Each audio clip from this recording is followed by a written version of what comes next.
आज के इस कार्यक्रम में मुझे आमंत्रित करने के लिए मैं अंबानी और रिलायंस परिवार को अपना आभार प्रकट करता हूं और साथ साथ अपनी शुभकामनाएं भी देता हूं। कई बार लोग कहते हैं धीरूभाई अंबानी के बारे में इतना कुछ लिखा पढ़ा जा चुका है, उनका जीवन तो एक खुली किताब है, हर साल वही किताब पढ़ने से दोहराने से क्या फायदा है। तो जवाब उसका यह है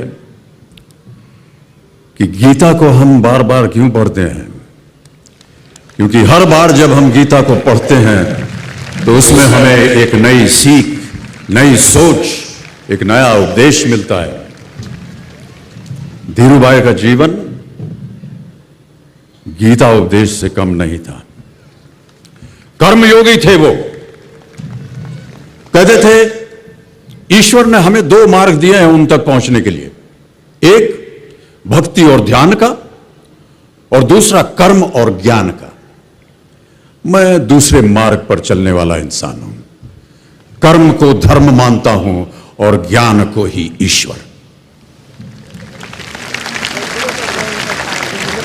हिंदुस्तान को जिसने गुलामी की मानसिकता से जगाया, जिसने हमारी क्षमता से परिचय करवाया, टेक्नोलॉजी को गले लगाया और एक ऐसे इंडस्ट्रियल रेवोल्यूशन का निर्माण किया कि बड़े बड़े मुल्कों के बड़े बड़े हुक्मरानों ने यह पूछना शुरू कर दिया कि who is this Dhirubhai and where is he from.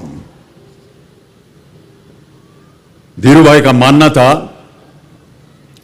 कि लोगों में खुशी के साथ साथ अपनापन बांटने से भरोसा बढ़ता है।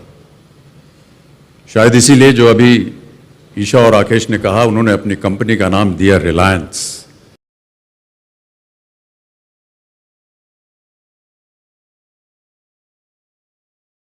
भरोसा।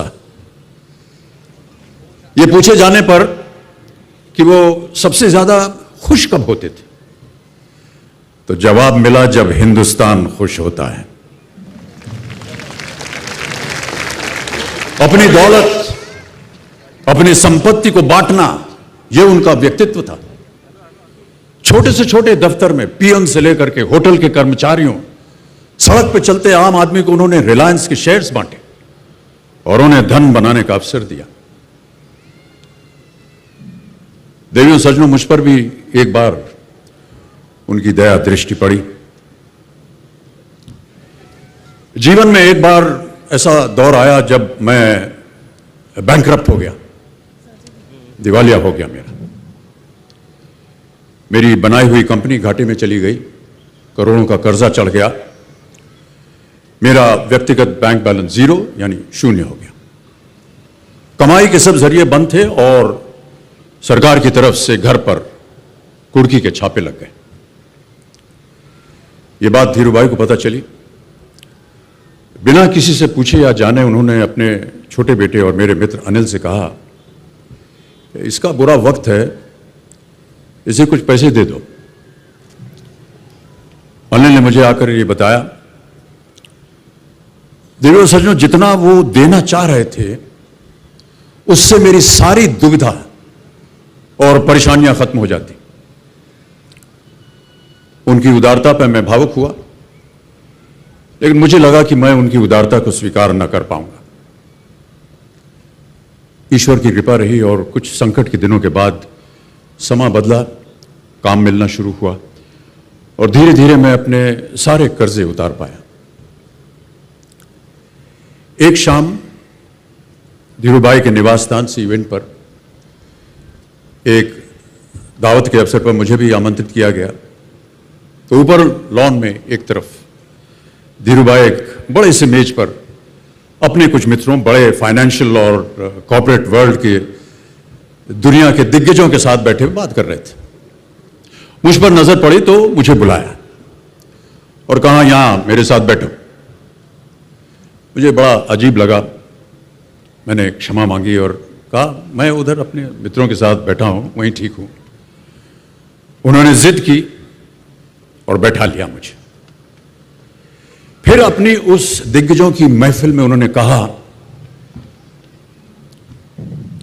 यह लड़का गिर गया था लेकिन अपने बल पर फिर खड़ा हो गया है, मैं इसकी इज्जत करता हूं।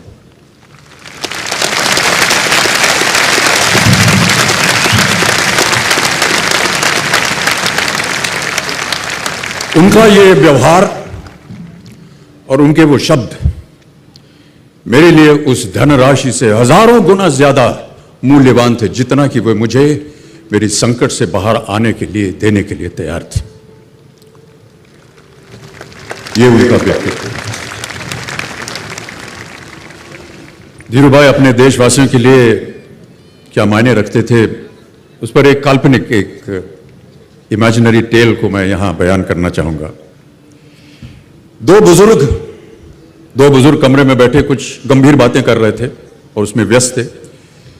एक बुजुर्ग का पोता जो था, छोटा बच्चा, कमरे में खेल रहा था, इधर उधर दौड़े, आवाज करे और अपने दादा को डिस्टर्ब कर रहा था। बच्चे को वहां से हटाने के लिए बुजुर्ग ने वहां पर पड़ी एक मैगजीन का पन्ना फाड़ा और उसके कई टुकड़े कर दिए। बच्चा देखकर चिल्ला, अरे दादू ये क्या किया आपने? इस पर तो हिंदुस्तान का नक्शा था, आपने तो फाड़ दिया इसे। दादू ने बच्चे से कहा, चल जा तू जोड़ दे, जा जोड़ के लेके आ जा। बच्चे को कमरे से बाहर भेजने का उपाय अच्छा था और कुछ ही मिनटों में वो बच्चा वापस कमरे में और हाथ में जुड़ा हुआ पन्ना। दादू हैरान, पूछा इतनी जल्दी कैसे जोड़ दिया? बड़ा आसान था दादू, बच्चा बोला। इसके पीछे एक आदमी की तस्वीर थी, मैंने उस तस्वीर को जोड़ा और इंडिया अपने आप जुड़ गया। दादू ने पन्ना घुमाकर देखा, पीछे सारे इंडिया को जोड़ने वाले धीरूभाई अंबानी की तस्वीर थी। देवी और सज्जनों, नमस्कार और बहुत बहुत धन्यवाद आपका।